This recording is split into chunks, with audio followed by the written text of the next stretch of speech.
mais la base qui est comment est-ce que je contacte les gens, quels sont les sujets qui vont faire qu'ils vont me répondre ou pas me répondre, quels sont le moyen de faire que demain j'ai une phase de découverte et que je puisse vendre. En fait, tout ça, j'ai pas l'impression qu'il y ait un énorme changement. Il y a plein de méthodes qui arrivent. Il y a des solutions, on va parler de Medic, Customer Centrics, de Spin Selling, etc. La réalité, c'est que ça reste des moments où tu as besoin de comprendre qui est-ce que tu as en face de toi et quelle valeur tu vas pouvoir lui apporter. Donc après, ça peut prendre le nom qu'on veut, l'outil qu'on veut ou quoi que ce soit. Je pense que les basiques restent fondamentaux et qu'on nous facilite juste la vie avec plein d'outils et de méthodes différentes. Bienvenue à tous dans ce nouvel épisode de System Sales, le podcast qui donne enfin la parole aux ingénieurs pour leur permettre de partager avec vous leur parcours exceptionnel dans la vente, l'entrepreneuriat ou encore la transition énergétique. Dans ce 15e épisode, je reçois Arnaud Gagne, Country Manager France chez Iconoclast, une école de vente basée sur la pratique et accessible à tous.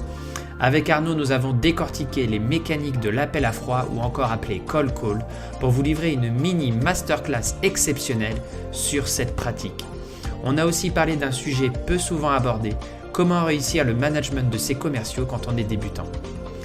Si vous souhaitez soutenir ce podcast, m'encourager et donc pouvoir continuer à écouter ces passionnantes interviews, je vous encourage toujours à le noter 5 étoiles sur Apple Podcast ou Spotify et surtout me laisser un avis ou m'envoyer un petit message de soutien, ça fait toujours plaisir et je le partagerai avec les auditeurs. Enfin, pour recevoir gratuitement une fois par semaine des conseils en or pour réussir dans la vente et devenir irrésistible sur le marché du travail, va t'inscrire sur newsletter.systemsales.fr, je vous mets le lien dans la description. Allez, je vous laisse en compagnie d'Arnaud, le maestro du cold call, dans ce nouvel épisode de System Sales.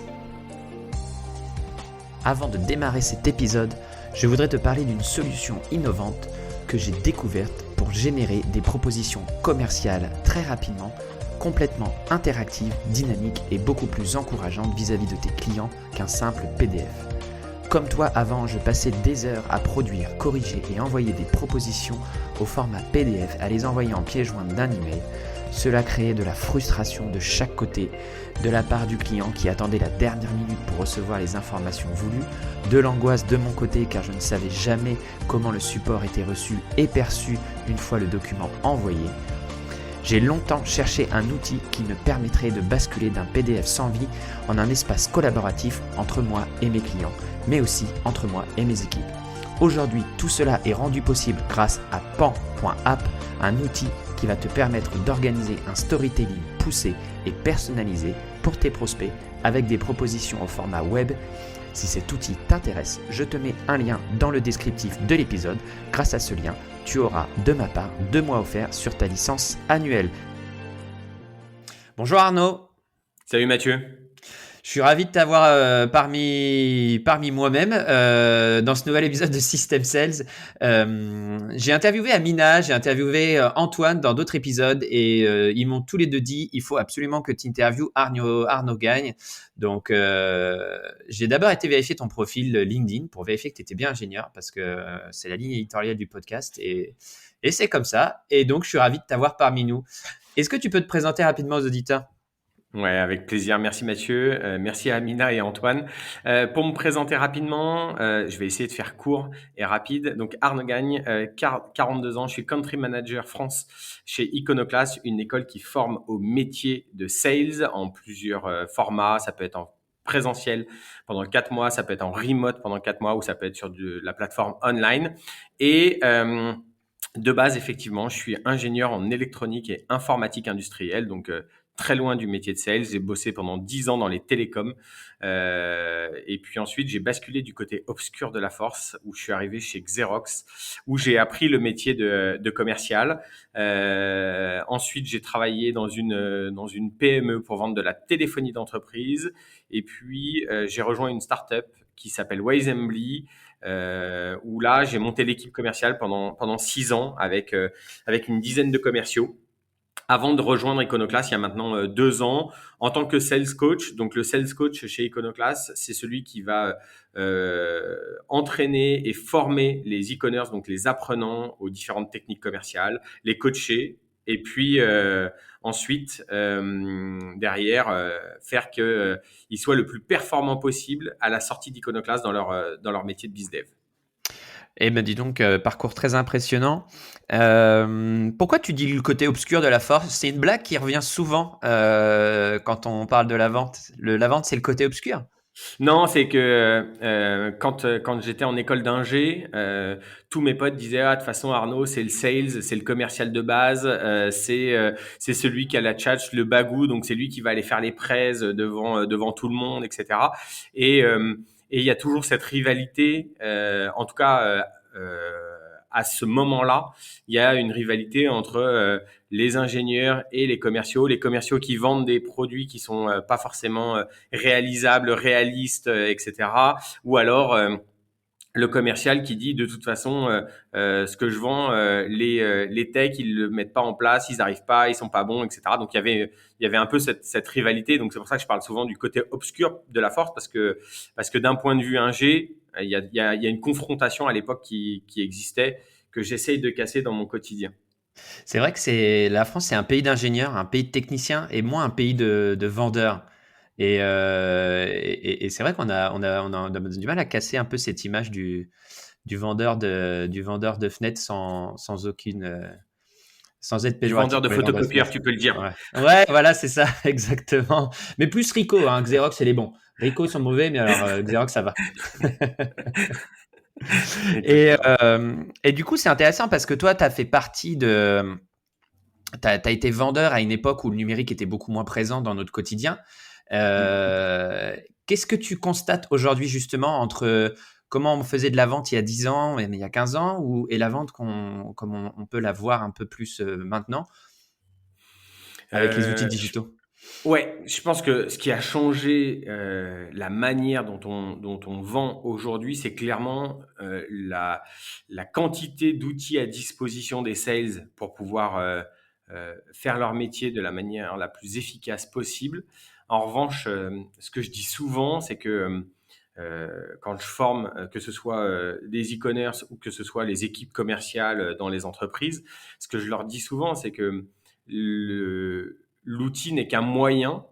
La méthode, en réalité, elle reste la même. C'est-à-dire que la méthode que moi j'ai apprise il y a plus de 10 ans, plus de 15 ans, qui existait déjà dans les années 70, très honnêtement, il y a beaucoup de choses qui sont toujours similaires. En revanche, on nous facilite la vie.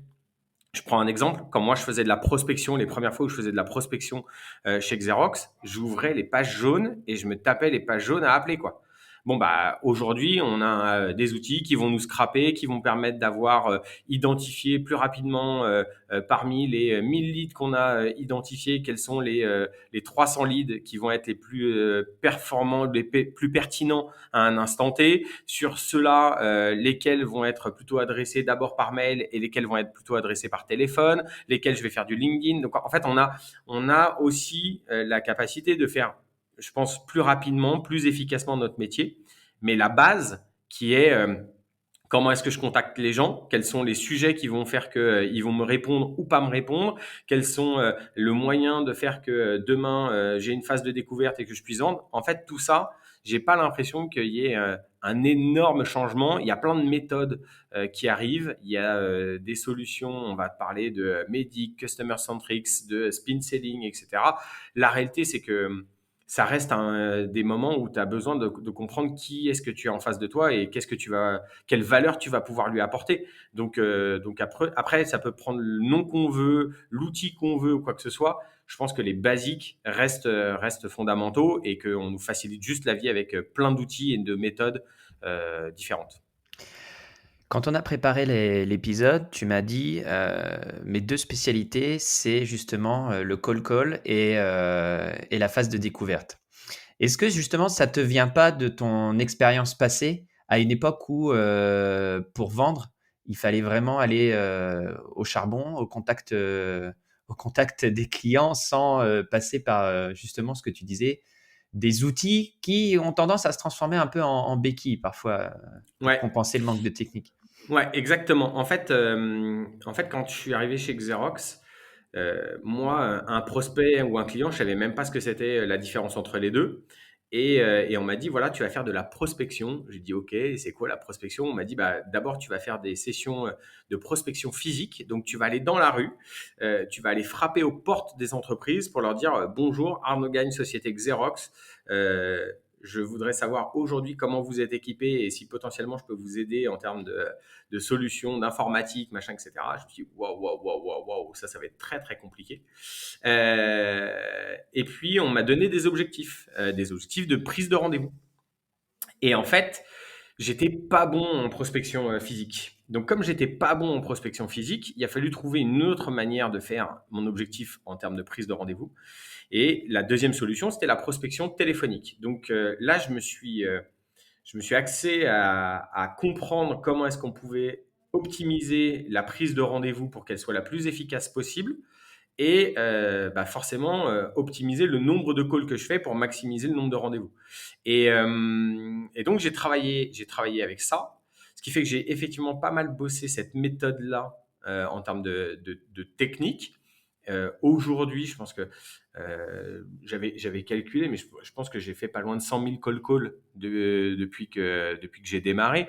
Et oui, aujourd'hui, ma manière de travailler, que ce soit le call call, que ce soit la phase de découverte, etc., clairement, c'est parce que je l'ai appris dans le dur, c'est parce que je l'ai appris dans les moments où j'avais pas d'autre solution que de comprendre la technique pour y arriver, que je sais le faire. Et ce que je dis toujours, vraiment, enfin, l'outil, c'est juste un moyen d'y arriver, mais la méthode derrière, tu parles de béquille, pour moi, c'est plus qu'une béquille, c'est une mauvaise jambe de bois si tu ne connais pas la technique, quoi. En fait, c'est un mauvais calcul que de se dire que tu vas pallier la technique avec l'outil. L'outil permet d'être efficace quand tu maîtrises la technique. Faire du call call ou de la prospection mail, mais sans comprendre que la personnalisation est ultra importante dans la manière dont tu le fais, que tu vas devoir travailler sur les enjeux de ton prospect pour qu'il ait un intérêt à t'écouter. Très clairement, ça n'a aucun sens. Et à l'époque, quand j'étais pas bon en prospection physique, c'est parce que j'arrivais et que je faisais la même chose que les mecs qui envoient 500 mails d'un coup. C'est qu'ils envoient en disant bonjour, je suis Arnaud Gagne, société Xerox, est-ce que vous avez besoin de moi? Mais la réalité, c'est que tu envoies 500 mails comme ça, où tu passes une après-midi à faire de la prospection physique comme ça ne marchera pas. Donc ton outil, il va pas améliorer ton taux de prise de rendez-vous si la technique au départ est pas bonne. Donc oui, je pense que le fait d'avoir appris dans le dur, avoir appris la technique avant d'utiliser les outils est un avantage aujourd'hui dans ma manière de travailler. Ok. Alors, Arnaud, je vais être honnête avec toi. Moi, j'ai décidé de lancer un podcast pour me former gratuitement, en fait. Donc, j'invite des gens qui sont compétents et je les écoute parler pour me former gratuitement. Donc, voilà. Donc, aujourd'hui, on va parler de call call. Non. Parfait. Est-ce que tu peux nous dire justement, voilà, on revient sur ce que tu disais tout à l'heure, c'est quoi une bonne technique d'approche à froid, que ce soit par message ou par appel téléphonique? Et on peut traiter les deux sujets séparément si tu penses que c'est pertinent. Alors, sur la partie prospection téléphonique, je pense qu'il y a plusieurs choses. Moi, je vais appeler la phase de préqualification, suivant le business que tu fais, est un bon moyen de maximiser la prise de rendez-vous que tu fais quand tu fais du call call. Ça veut dire quoi, la préqualification? C'est identifier le bon moment pour appeler ton prospect. Je te donne un exemple. Quand j'étais chez Xerox, moi, je prenais les pages jaunes et j'appelais tout le monde. C'est-à-dire que je savais pas si il y en avait un qui était un coiffeur, l'autre qui était. Je m'en fichais. J'appelais vraiment tout le monde depuis la lettre A jusqu'à la lettre Z. Et je les appelais, non pas en étant Xerox, mais je les appelais pour savoir aujourd'hui comment ils étaient équipés d'un point de vue informatique. Je le faisais, ça durait 1 minute 30. L'appel, il fallait qu'en 1 minute 30, j'ai identifié comment ils étaient équipés d'un point de vue informatique. Est-ce qu'ils avaient de la location? Est-ce qu'ils étaient en achat? Est-ce qu'ils avaient 3 ordinateurs ou est-ce qu'ils en avaient 200? Donc voilà, j'appelais, j'avais mes 3-4 réponses qui étaient intéressantes pour moi. En fait, ces réponses-là me permettaient de dire, est-ce qu'il y a un potentiel business chez ces prospects-là. Et 10 jours après, là, je faisais ma prospection sur la cible que j'avais identifiée. Et avec les quelques informations que j'avais, ça me permettait soit de faire un icebreaker, soit de pouvoir leur dire, aujourd'hui, je vous appelle parce que vous, je sais que vous êtes équipés comme ça, comme ça. Et c'est ça qui est important pour moi, pour vous proposer une solution X ou Y. Et donc, en faisant ça, la préqualification me permettait de maximiser ma probabilité d'y arriver. Ça, c'était la première chose. La deuxième, c'est la technique en tant que telle. Pendant que tu fais ta session de call call, moi, je suis un fervent défenseur de faire du call call debout. Pourquoi? Parce que je trouve que l'attitude déjà que l'on a quand on est debout est pas la même que quand on est assise. Donc, je trouve que on a une voix qui porte plus, on a une intention qui est en tout cas plus importante quand on le fait. Et on nous dit souvent le sourire s'entend au téléphone, c'est vrai, mais de manière générale, l'attitude que l'on a au téléphone est ultra importante. Je garde en tête l'objectif de pourquoi est-ce que je fais un call call. J'ai un seul objectif quand je fais du call call, c'est la prise de rendez-vous. Ne faites pas du call call pour autre chose que de la prise de rendez-vous. Ça n'a aucun sens. L'objectif du call call, c'est d'abord de faire la prise de rendez-vous. Je vais aller plus loin. C'est un rendez-vous qualifié. Ça veut dire quoi? Ça veut dire que je vais devoir à un moment m'assurer que ce rendez-vous-là a un intérêt. Et ça, je le ferai une fois que j'ai pris le rendez-vous. Mais en tout cas, mon objectif, il est très clair. Il faut qu'en moins de 2-3 minutes, j'ai déjà expliqué que je voulais prendre un rendez-vous. Et puis, techniquement parlant, je vais rentrer très vite sur 3 questions. En gros, je dois répondre à qui m'appelle.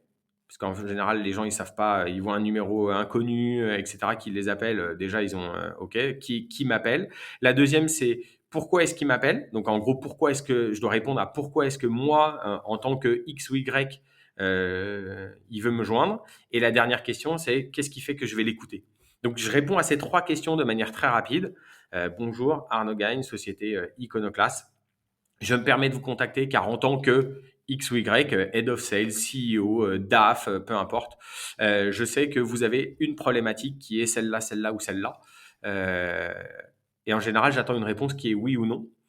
Si j'ai un oui, très bien, je vais continuer sur la suite de ma discussion. Si j'ai un non, ça va engendrer la discussion. Très intéressant. Aujourd'hui, c'est pas une problématique pour vous, c'est pas un enjeu pour vous. Non, ok, parce que moi aujourd'hui, tous mes prospects ou tous mes clients ont cette problématique-là. Comment vous fonctionnez de votre côté? Et en fait, je rentre dans une discussion qui potentiellement va m'aider à quand même prendre le rendez-vous.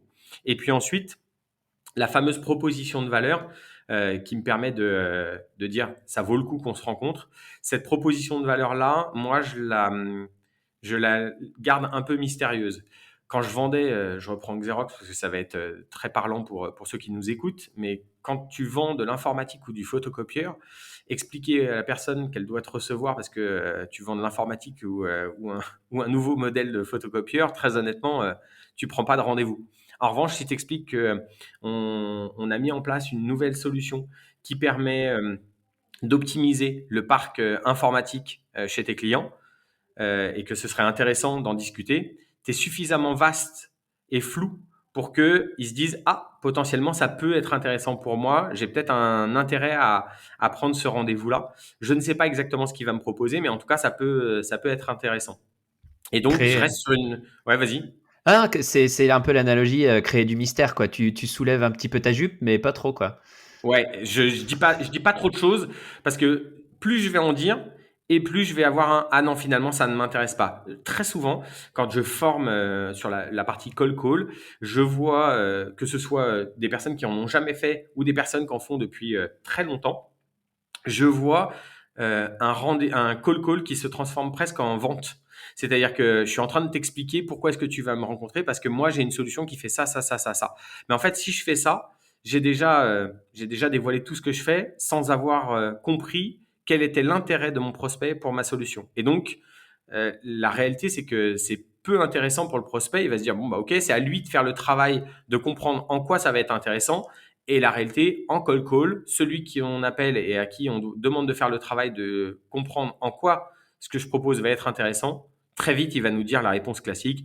Merci, je suis déjà équipé, ça ne m'intéresse pas, j'ai pas de besoin aujourd'hui, etc. Donc, le côté mystérieux évite ce côté-là parce que on tease un peu ce qu'on fait. Et en général, ce qui peut arriver, c'est qu'on me dit non mais expliquez-moi un peu plus ce que vous faites, j'ai besoin de comprendre, etc. Parfait. Si vous souhaitez en savoir plus, c'est justement l'occasion qu'on se rencontre et que on prenne ce temps d'échange pour en parler un peu plus. Bon, là, on voit que tu maîtrises le sujet à fond. J'ai rien eu à dire pour relancer. C'est exceptionnel. Euh, il faut pas abandonner. Il faut pas s'arrêter à un non. Mais à quel moment tu décides quand même que c'est le bon moment pour t'arrêter? C'est la question la plus difficile, je pense, en cold call. Il y a deux choses qui peuvent répondre à ça. La première, par expérience, aujourd'hui, quand je coach des personnes sur la partie cold call, pour des raisons techniques, je n'entends pas forcément le prospect au bout du téléphone. En revanche, à ce qu'est en train de dire le sales, je sais quel est le bon moment pour qu'il prenne un rendez-vous. Et donc, il y a une notion de timing dans cette prise de rendez-vous. Et si on est hors timing, en fait, très vite, je sais, OK, ça sert à rien. Hop, next. Il faut passer au suivant. Donc, même sans être dans le call, il y a cette notion de timing à un peu comprendre. Moi, j'ai l'habitude de dire qu'il faut qu'en moins de 3 minutes, tu aies pris ton rendez-vous. Si ça dure plus de 3 minutes, tu bascules dans la vente. Si tu bascules dans la vente, en fait, tu vas peut-être réussir à prendre un rendez-vous. Donc, peut-être que tu auras eu raison, mais tu auras eu raison une fois sur 100 fois où tu auras eu tort. Donc, en termes de probabilité et de temps passé, c'est pas forcément ce qu'il y a de plus pertinent.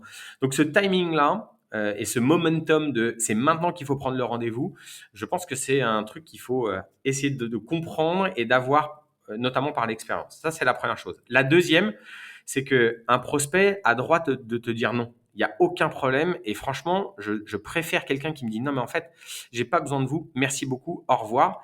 Parce que si il me dit ça, ça veut dire que je raccroche et que je passe à quelqu'un d'autre. Ça veut dire que je vais être plus efficace que si j'essaye à le tirer en essayant d'avoir absolument le rendez-vous, etc.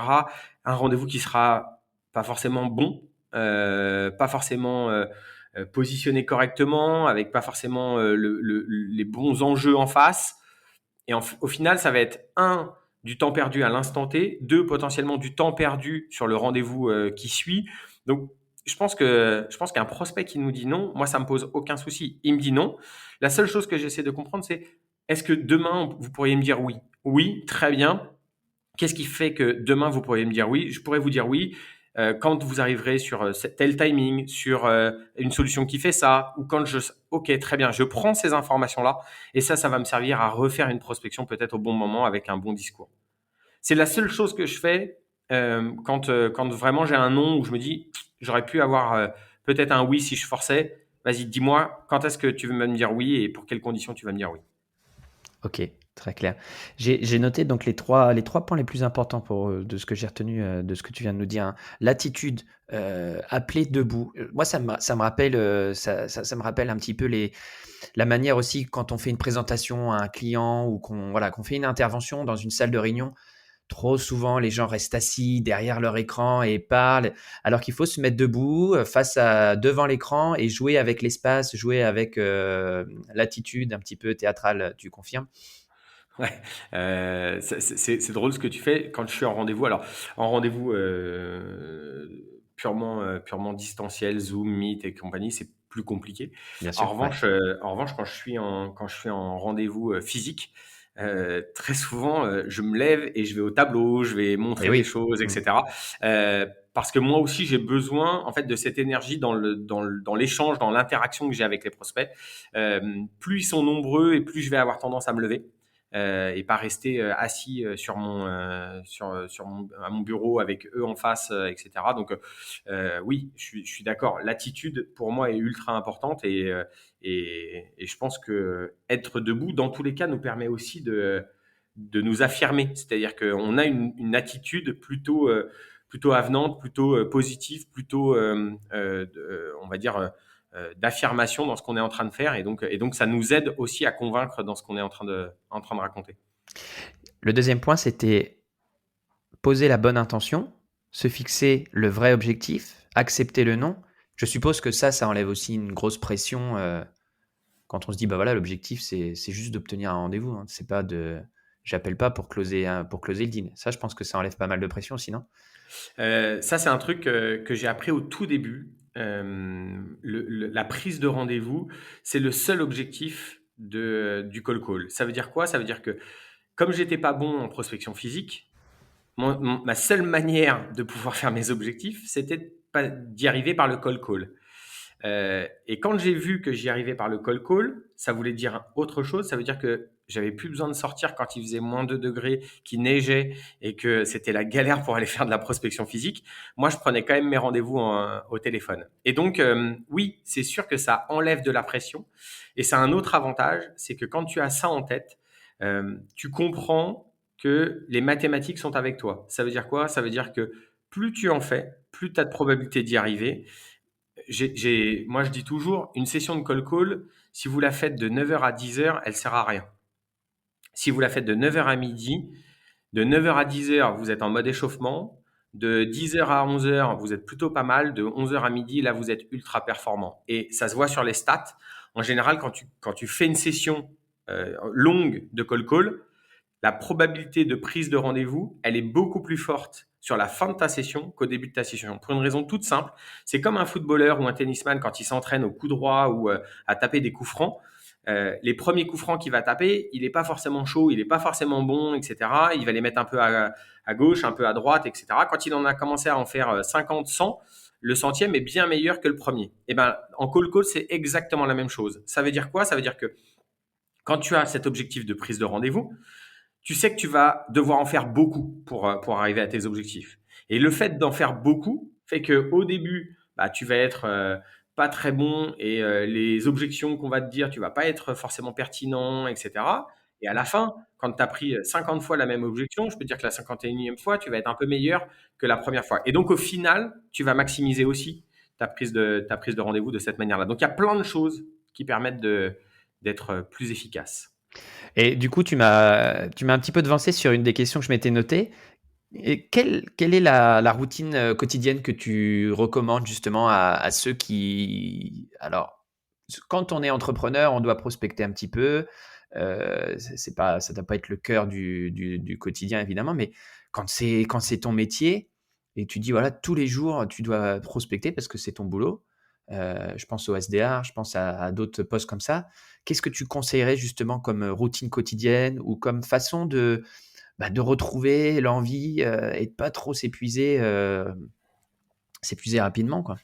Je pense que l'organisation de ta semaine en slot, c'est une des manières pour un sales, de manière générale. Un entrepreneur, je pense que c'est encore différent, mais en tout cas pour un sales, vraiment de se mettre des slots de tout ce qu'il doit faire. Un slot de préparation de session de prospection, un slot où il va faire toute la partie recherche d'informations pour être pertinent quand il va appeler ou quand il va faire sa boucle de mail, etc. Tout ça, c'est en fait l'efficacité, elle est liée aussi à la répétition.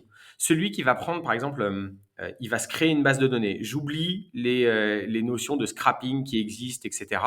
Celui qui va faire de la base de données en allant chercher sur LinkedIn, si je lui demande d'aller chercher 3 profils sur LinkedIn et de me dire comment ça marche et les informations importantes, il va prendre, je dis n'importe quoi, il va prendre 2 minutes par profil.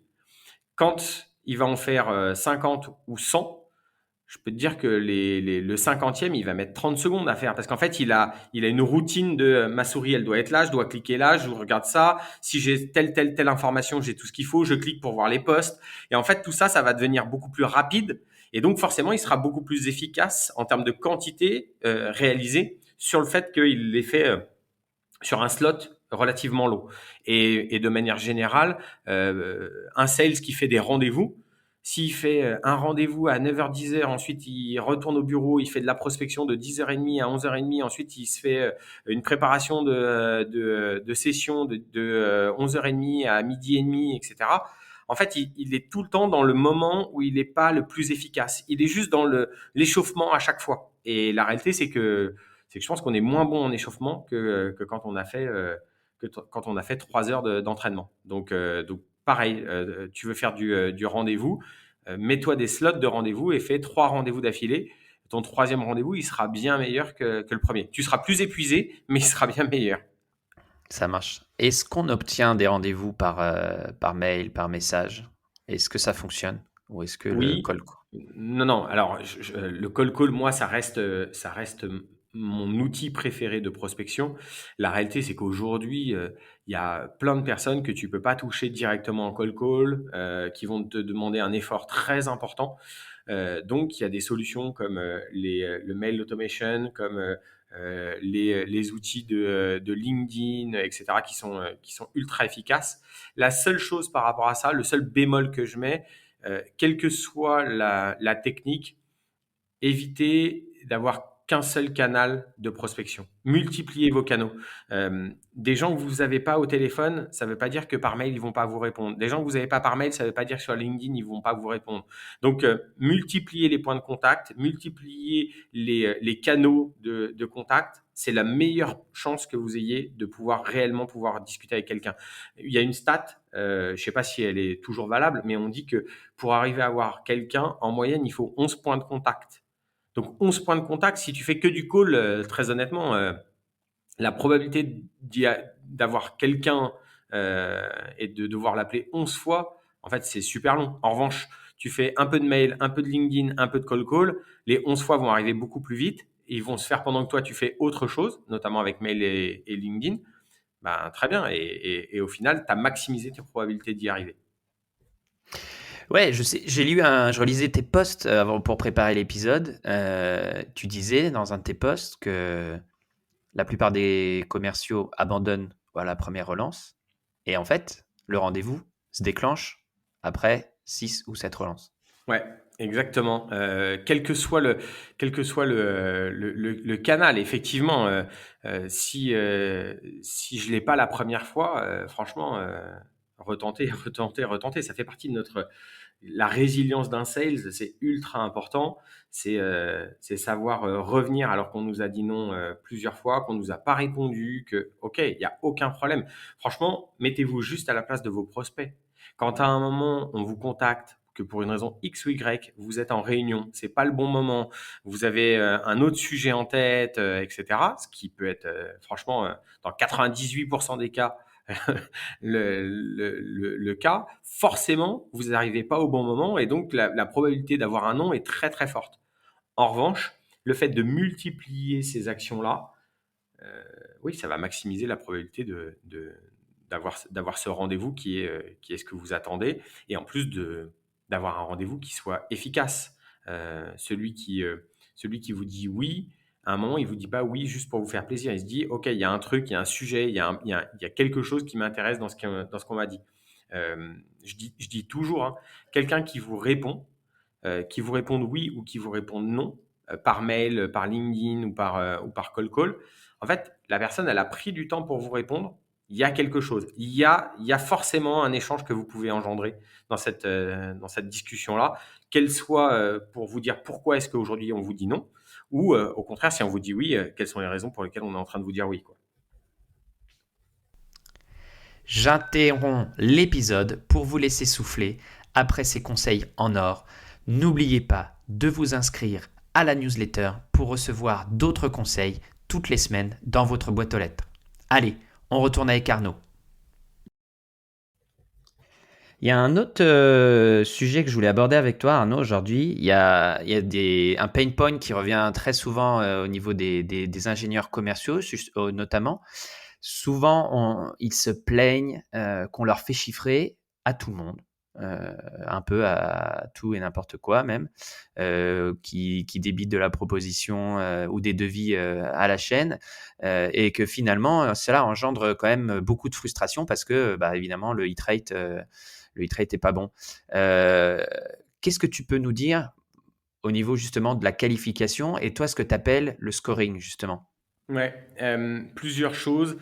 Sur la partie, sur la partie prise de rendez-vous, pour éviter d'avoir des rendez-vous qui engendrent une proposition pour juste avoir une propale et faire juste de la veille, etc.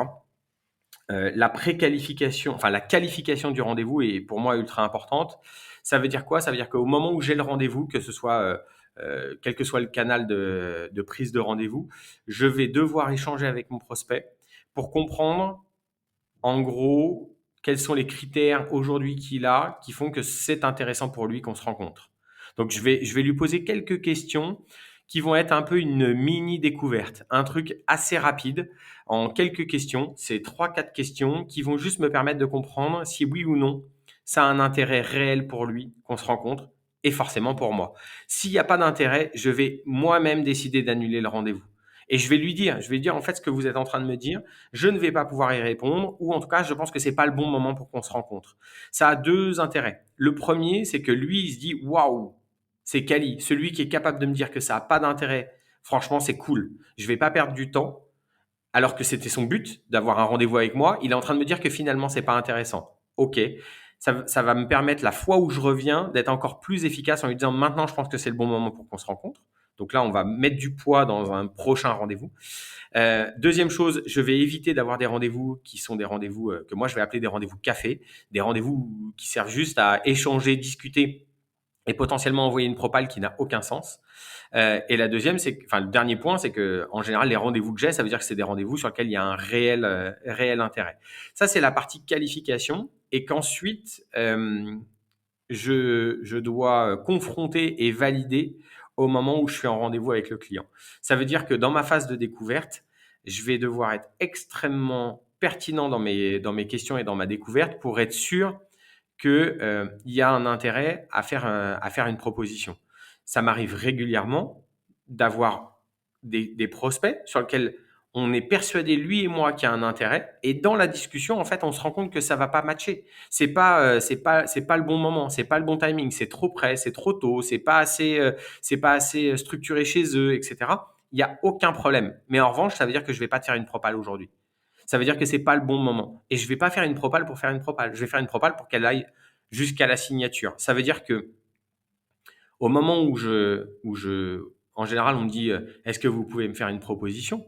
Très bien, sur le principe, je peux vous faire une proposition. Mais c'est quoi la suite pour qu'elle aille jusqu'au bout, cette proposition? Comment est-ce que vous voulez faire? C'est quoi les next steps que vous voulez avoir? Si c'est juste avoir cette proposition-là et on va regarder et on décidera si oui ou non on avance, je vais pas te faire de proposition. Ça n'a aucun sens. En revanche, si tu me dis non, mais la proposition, j'en ai besoin parce que c'est ce qui va me permettre d'aller en comité de direction, présenter et expliquer pourquoi on a besoin de ça et faire valider la proposition, je sais qu'il est déjà dans mon camp. Il est déjà en train de se dire, OK, on va avancer dans cette proposition. C'est pas la Il se même chose projette. que, ouais, il est dans la projection. Exactement. Il est dans la projection. En général, il y a un ou plusieurs pains qui sont importants pour lui et sur lesquels j'ai une vraie valeur ajoutée à lui proposer. Euh, si je me rends compte que c'est trop faible la valeur proposée par rapport au budget que je vais sortir, très honnêtement, je sais que ma propale, elle n'ira pas au bout. Il y a une stat que j'aime bien.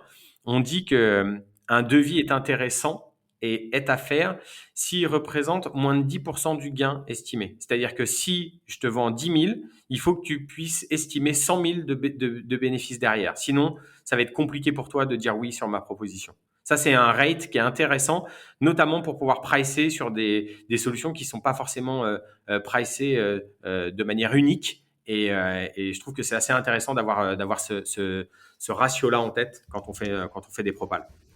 Ok.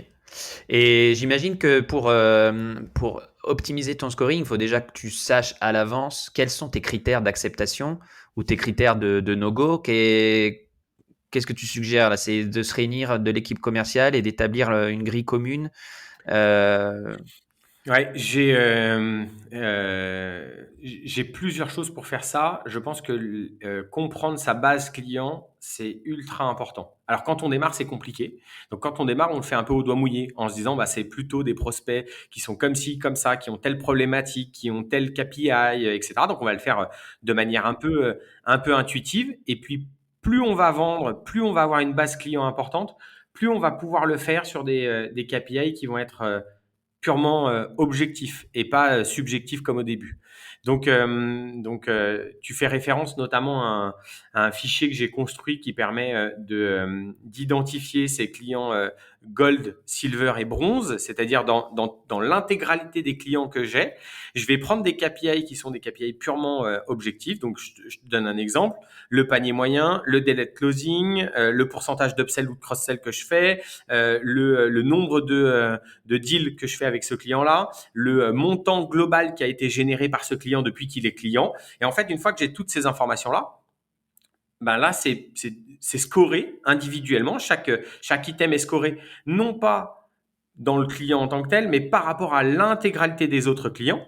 Est-ce que là, on va faire des trucs type loi de Pareto, est-ce qu'il est dans les 80-20, etc. Et en fait, quand on fait ça, ben on fait ça sur tous les items.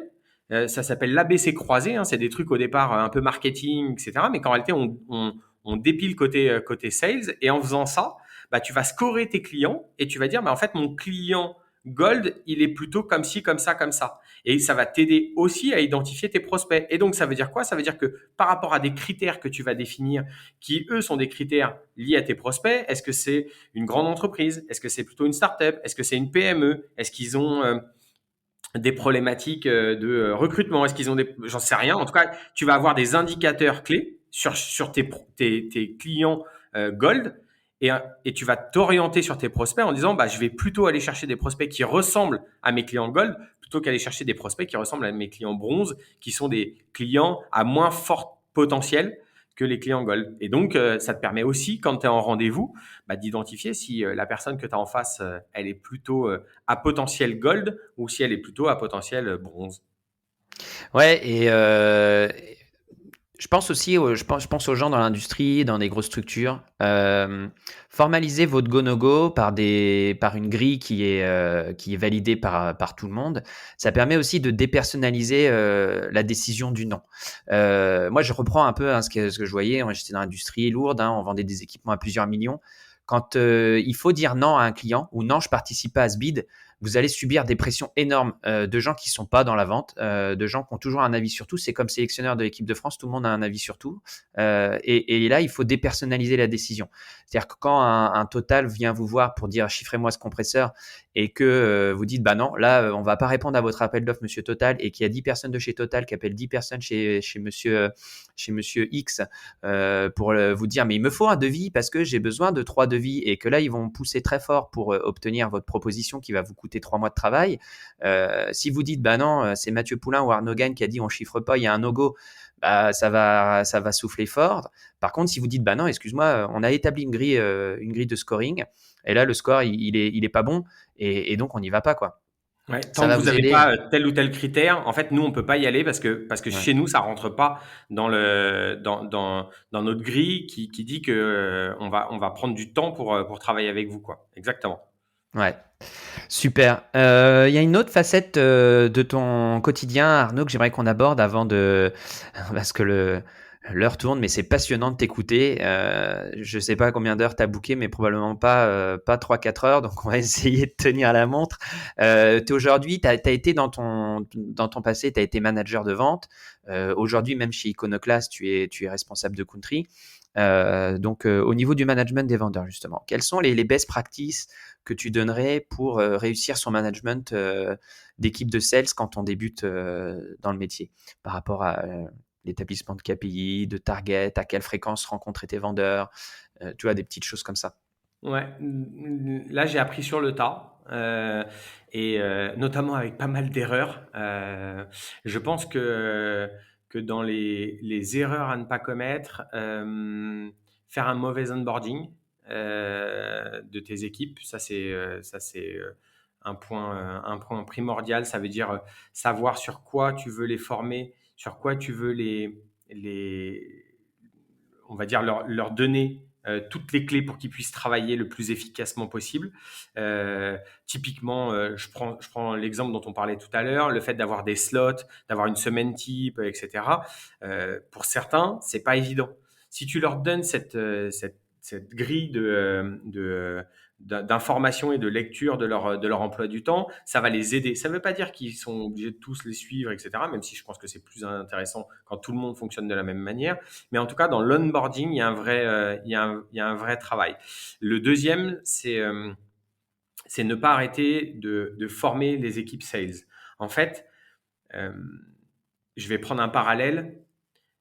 Tous ceux qui font de la conduite, qui sont conducteurs depuis 10 ans, je pense qu'on a tous la réalité de je conduis pas comme j'ai appris.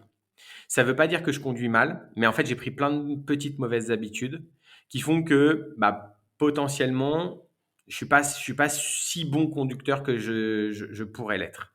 Ça, je l'ai appris en arrivant chez Iconoclast. Je l'ai appris en arrivant chez Iconoclast parce qu'en fait, j'ai dû former des gens, mais vraiment de A à Z. Et là, je me suis dit, OK, qu'est-ce qui est important pour eux? Et donc, j'ai repris toutes les bases. Et en reprenant les bases, je me suis rendu compte qu'il y a plein de petites choses que je faisais plus, moi, en tant que sales, parce qu'à un moment, je me suis dit, vas-y, c'est bon, je sais faire, j'ai plus besoin de le faire, machin. La réalité, c'est que je suis persuadé que c'est ultra important. Je dis aux gens que je forme que c'est ultra important. Fais-le toi dans ton quotidien. Et aujourd'hui, je suis un meilleur sales que je n'ai été précédemment, notamment parce que j'ai repris des bonnes habitudes que j'avais perdues. Donc, je pense que former ces équipes de manière régulière sur plein de sujets, ça permet de garder un peu cette expertise et revenir finalement enlever certaines mauvaises habitudes qu'on peut avoir. Et puis après, je pense que faire des rendez-vous en shadowing avec ses équipes, c'est ultra important. C'est garder un œil sur le business quotidien, être là avec eux et pas juste faire des revues de pipe le vendredi en disant vas-y comment ça s'est passé ta semaine, c'est quoi tes rendez-vous, etc. Allez en rendez-vous avec eux, allez voir ce que c'est la réalité du terrain, confrontez-vous avec eux. Les retours peuvent être ultra intéressants. Donc, je pense que ça, c'est primordial pour un manager de continuer à le faire. Je dis pas de le faire tout le temps, hein, mais en tout cas, d'aller faire quelques rendez-vous et pas que les rendez-vous importants. C'est cool d'aller sur les gros rendez-vous, etc. Et là, en général, on est sollicité. Mais en revanche, regarder l'agenda et se dire, OK, tiens, mardi prochain, je viens avec toi sur ce rendez-vous-là. J'ai envie de voir comment ça se passe, Ouais. etc. Et pas pour mettre la pression aux sales, hein, c'est pas le but. Le but, c'est je veux voir comment ça se passe, je veux rester ancré à la réalité et pas juste avoir le truc de mon bureau et de dire il te manque 3 eaux-portes dans ton pipe pour qu'il soit efficace, quoi. Donc voilà. Et puis après des KPI, plus vous avez de KPI, plus je trouve que c'est facile de savoir où vous en êtes et si on est la team est dans la bonne dynamique, s'il y a des choses qui vont pas, où est-ce que de manière générale on peut aller travailler, et puis ensuite de manière individuelle. Je prends un exemple, j'ai un pipe et je me rends compte que mon taux de prise de rendez-vous est pas ouf de manière générale par rapport à la stat que je voudrais. Je dis n'importe quoi, je prends deux rendez-vous sur 100 calls et ma stat, c'est je voudrais en avoir 6 ou 7. OK, donc je suis pas bon. Ça, je l'ai de manière générale. Et puis ensuite, de manière individuelle, je vais me rendre compte que Mathieu, lui, il prend 8 rendez-vous. En revanche, j'ai Sylvie et Jean-Paul qui, eux, en prennent entre 0 et 2 suivant les sessions de call. OK, je vais aller voir Mathieu pour comprendre pourquoi est-ce que lui, il y arrive, qu'est-ce qu'il fait de différemment, etc. Et puis, je vais aller aussi aider ceux qui sont plus loin dans les KPI pour améliorer finalement l'équipe au global. Un super onboarding, de la formation continue, du shadowing, du benchmark entre les membres de l'équipe, ça occupe pas mal. Par rapport au shadowing, comment tu fais comprendre aux sales justement que ce qu'on voit beaucoup chez les commerciaux, c'est quand même des personnalités fortes et surtout c'est les seniors, ils vont dire oh là là, moi le micromanagement, non merci. Comment tu leur expliques justement que shadower un rendez-vous client, c'est pas faire du micromanagement? Comment tu leur expliques que la formation continue pour les sales, c'est quand même une des seules professions où on ne fait pas de formation continue.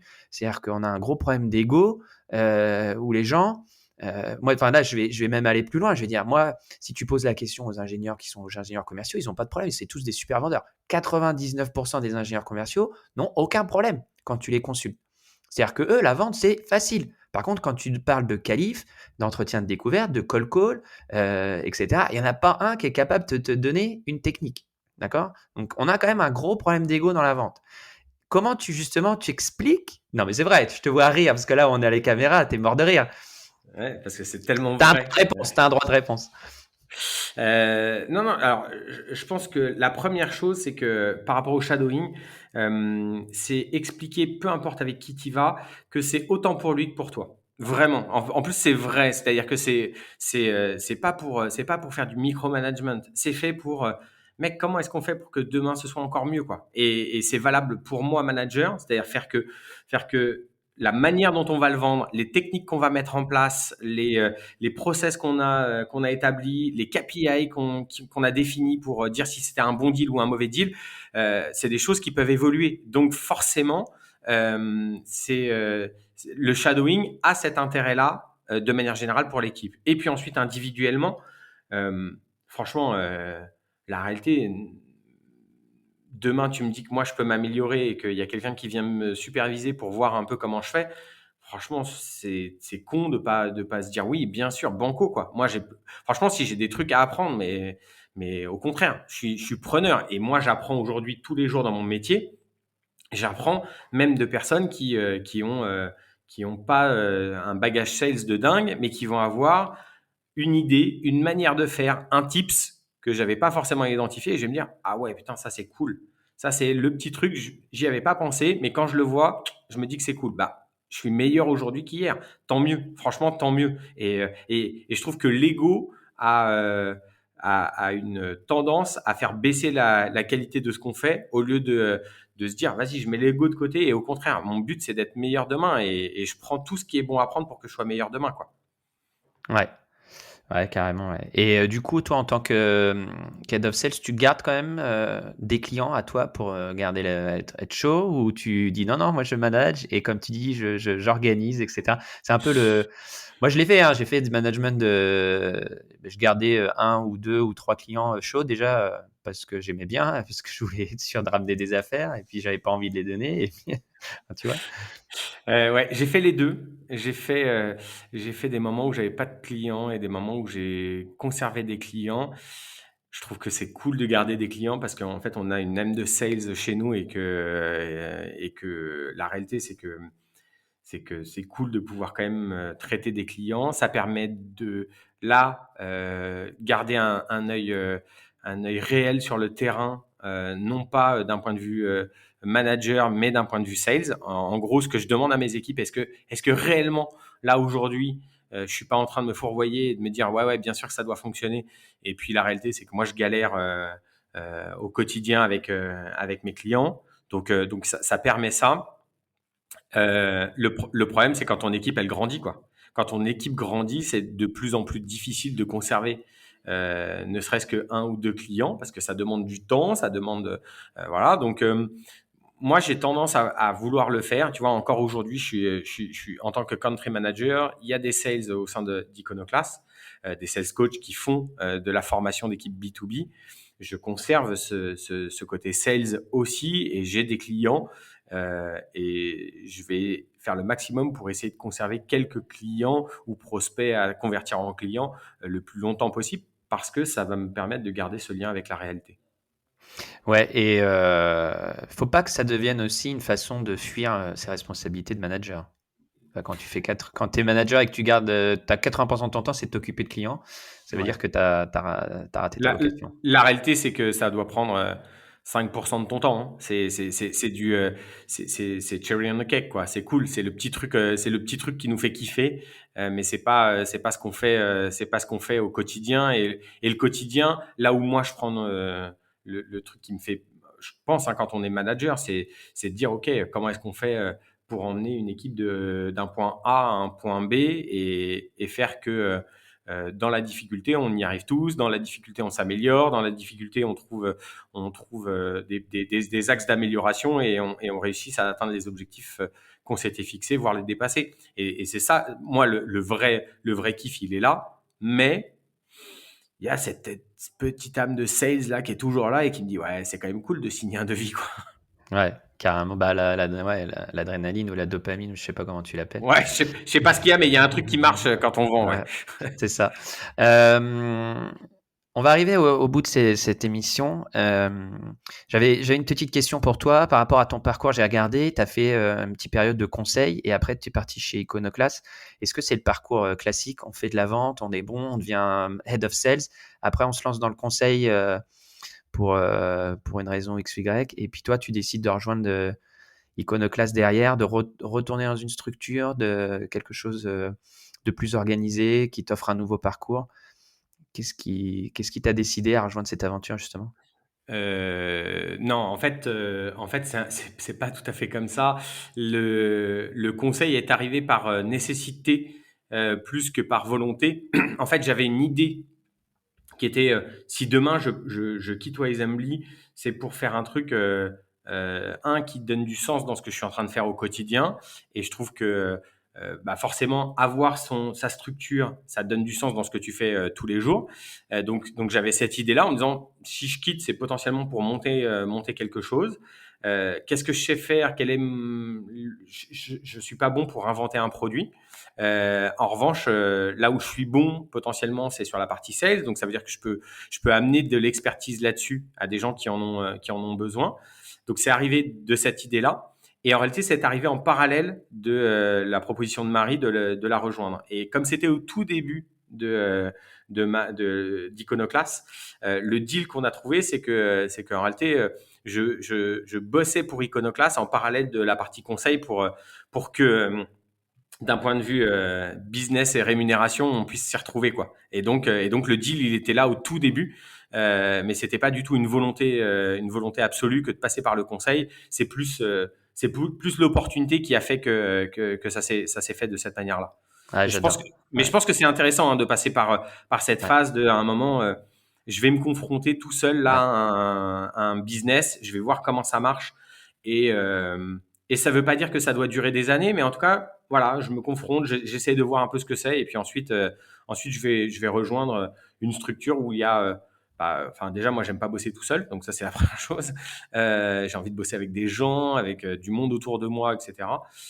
Et me retrouver tout seul chez moi, c'est un truc qui est pour moi pas vraiment envisageable.